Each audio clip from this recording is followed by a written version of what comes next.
Welcome back. You're watching To The Point.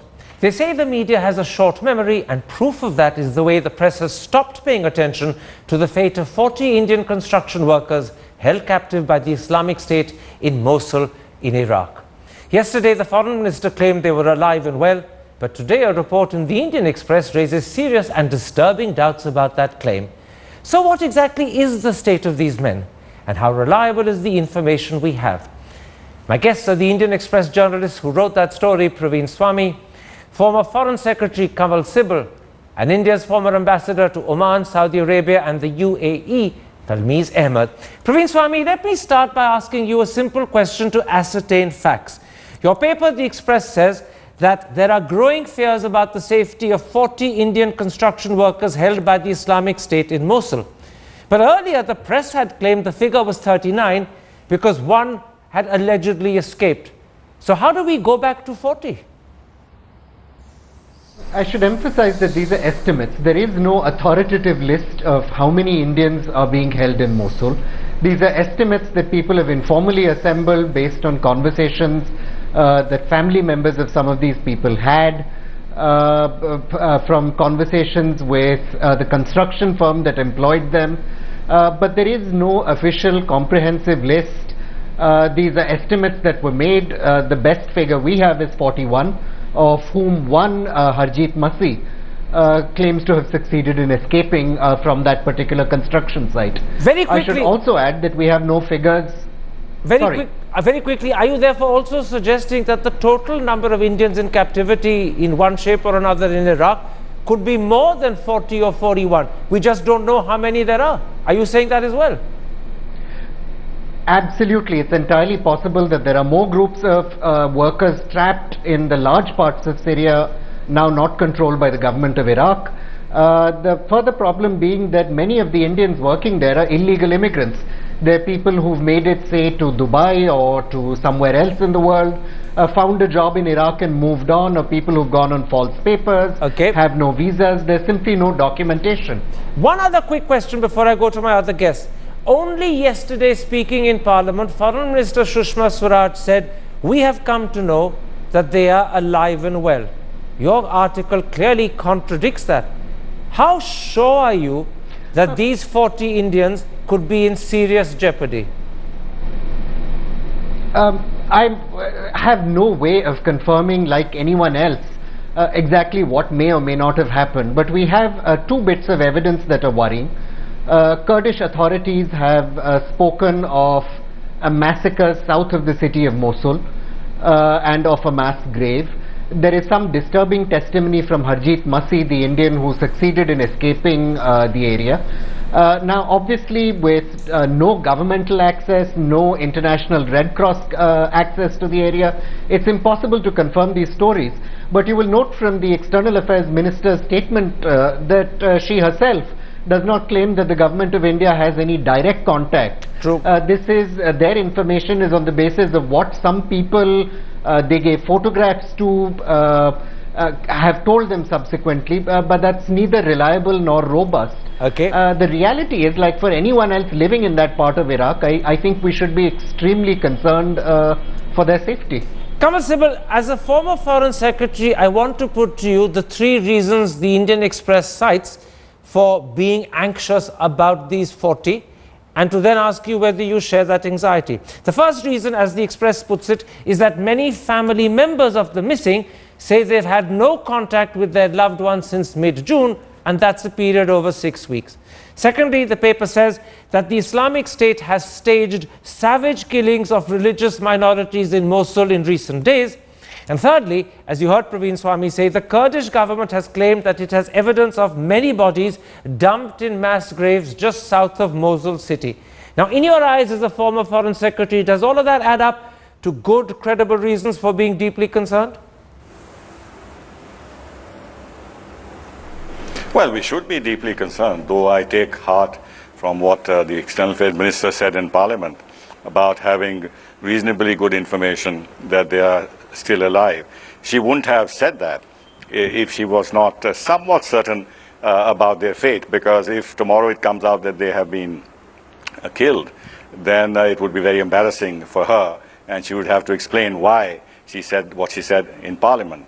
Insofar as the other two points raised by the article, now we know that the Islamic State is targeting the Shias and the non-Wahhabis, if you like. So if you are speaking of religious minorities, it doesn't necessarily mean workers from India, because they are not resident. Can I just interrupt and point out? In fact, the Shias have also. Forgive me. Can I just quickly point out? ISIS has also targeted the Christian community. Apparently, the Christian community, which is over 2,000 years old in Mosul, has been expelled. But the local Christian, exactly, yeah.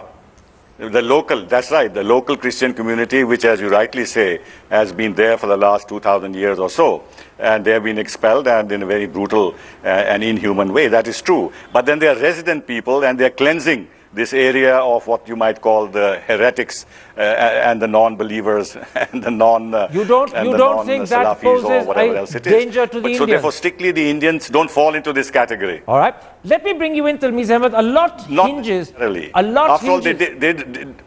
all, let me bring in Tilmiz Ahmed and I'll come back to you. A lot hinges, Tilmiz Ahmed, on how you react to the assurance given by Sushma Swaraj in the Rajya Sabha yesterday. When Sushma Swaraj begins by admitting that India has no direct contact with the missing construction workers, and then adds, we have come to know they are alive and well, do you raise, as a former ambassador to this region, questions in your mind about how reliable and trustworthy the information she has, or do you simply accept it on trust? The first point I should make is that the story published today is full of speculation, full of half-truth, full of information from very dubious sources. Well, hang on a moment. That doesn't necessarily mean it's incorrect. You're trying to hit at... Can I interrupt? You're hitting at journalism by actually decrying the story, but a lot of journalism begins with speculation, begins with sources you can't identify, and turns out to be correct. For far too long. I think there is no story, there is no substance in what has appeared. Now let me get to the main points. The main points are that there is no first-hand solid information about what is actually happening in Mosul. Interested parties based in Baghdad, as also based in Erbil, which are hostile to the Islamic State, have been making certain very extreme remarks about so-called massacres and mass graves, etc. Personally, according to all the literature that I have gone through, I have not come across any information that would suggest that such mass graves and such large-scale massacres have taken place. We also know one other fact. We also know that actual administration of Mosul is now not in ISIS hands, but in the hands of Baathists. Okay. We know about the Christians. This information has come, and I think it has come from a number of sources, that Christians and another sect called Yazidis are under pressure. Now, what is the shape of this pressure and the nature of this pressure, we do not know. Okay. The only sources of information that we have are very dubious, coming from Erbil, because the Kurds, as you know, are in confrontation with the Islamic State and have their own agenda and their own concerns, which are quite separate from authenticity and substance. Let me bring in Praveen Swami. Praveen Swami, you've heard your story being actually knocked very seriously by Tilmiz Ahmed, who has served a considerable time in the region as ambassador to Sudan, Oman, the UAE. He's called your story speculative. He says that you're relying on information given by dubious, interested, vested people who are probably or perhaps misleading you. How do you defend yourself against that very strong criticism? I'm going to say this as gently as I can. I don't think Ambassador Ahmed's criticism is either serious or well-informed. I can only assume he's reacting with a certain visceral desire to defend the indefensible. I was astounded, for example, to hear him describe these massacres as highly speculative. If he takes 5 minutes to look at YouTube, he will see these heroic warriors quite proudly boasting of executing and showing the executions of very large numbers of people.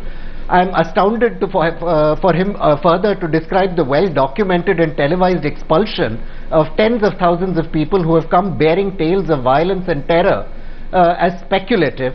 And finally, I'm astounded to hear him say that the control of the city is in Baathist hands, but that my story is speculative, because that's precisely what the story says. I didn't come here to debate Ambassador Ahmad, though.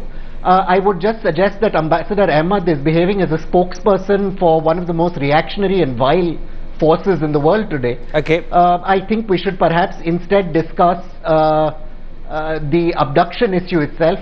Ambassador Ahmad notably not pointing out a single error of fact or a point of speculation. To say that the Kurdish have an axe to grind with ISIS is indeed true, but it would equally apply that ISIS and the Iraqi state have axes to grind with each other. If that was to be a criteria for reporting or not reporting things, the only person we would be able to believe is Ambassador Ahmad, and no one else actually on the ground. All right.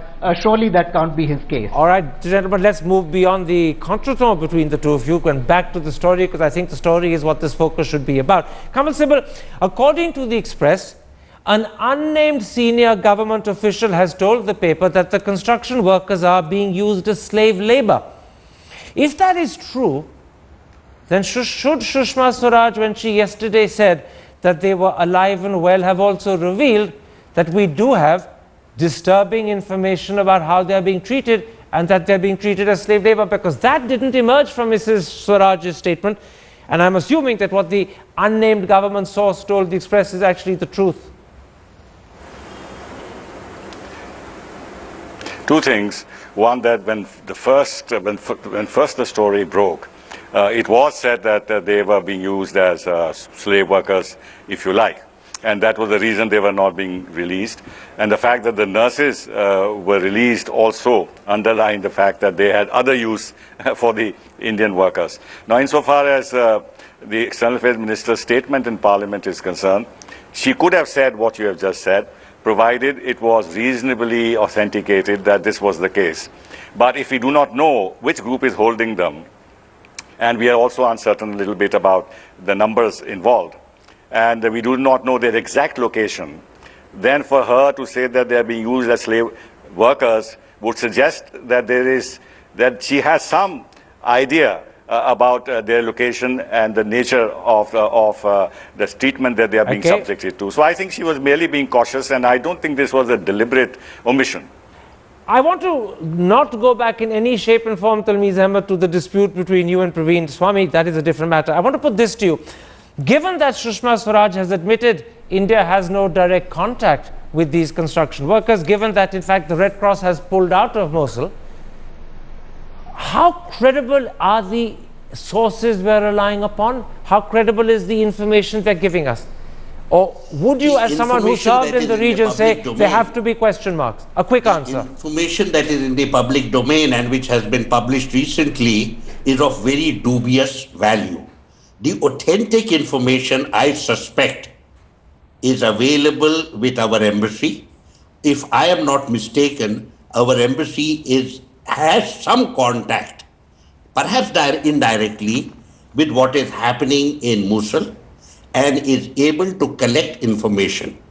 The hints that I have received from certain of my friends, it suggests that as of now, the workers are in good condition. This whole business of slave labor is complete rubbish. Let's not drive ourselves into frenzy when we don't have any hard information. I suspect they are working. Yes, they are in a hostage situation, but so are many other nationalities. Recall here that some very senior Turkish nationals, including the former Consul General perhaps, are also hostages. And I think the Turkish government is making every effort to reach out to the people concerned to release them. So I think that the minister was correct. She was cautious. She is informed. But at this very, very delicate stage, I think she doesn't wish to bring any information into the public domain. But I would like to reassure you, and through you, your listeners, my own personal hunch is that the people are safe and that they are doing what they have to do. All right. Yes, they are in a hostage situation, but I don't think they are suffering any onerous, they are not suffering any onerous burdens. All right. All I will point out that this is your personal hunch. it mustn't be mistaken by the audience as fact-based assurance. Very quickly, all of us are into personal hunches. Absolutely. I'm just pointing it out that the audience, I don't want the audience to come to any false comfort. It's important we should be honest and say this is your personal hunch, and we all hope your personal hunch is correct. Very quickly, Praveen, literally in 20 seconds. As a journalist, do you think the government is being fully honest with us in sharing all that they know? And if they're not, is it perfectly understandable that in this situation they would keep things from us because it's not advisable to share everything? A quick answer. My suspicion is the government doesn't know a great deal more than it's saying. If it had effective channels of communications like the Turks did to ransom their their truck drivers out, something or the other would have happened. I'll just say that it's incumbent on us to take this seriously. There are 40 Indians odd who are in an onerous situation. They're being held hostage in a foreign country in the middle of a war zone. And it would be nice if we could stop pretending that this was a happy situation and treat this with the concern it deserves. That is a point that I will underline for the audience. This is a situation that confronts 40 of our citizens. They are not in a comfortable or happy situation. In fact, let's not beat about the bush. They are being held captive and they are being held against their wishes. Whether they are slave labor or not, they are clearly not working as they would want to. And I doubt very much if they are being paid. It's a story that the media should not forget. It's a story that the government needs to keep at the very front of its attention. And hopefully it's a story that will end with good news and end soon. My thanks to all three of my guests for joining me. And if you have been, thanks for watching. Goodbye. Good night.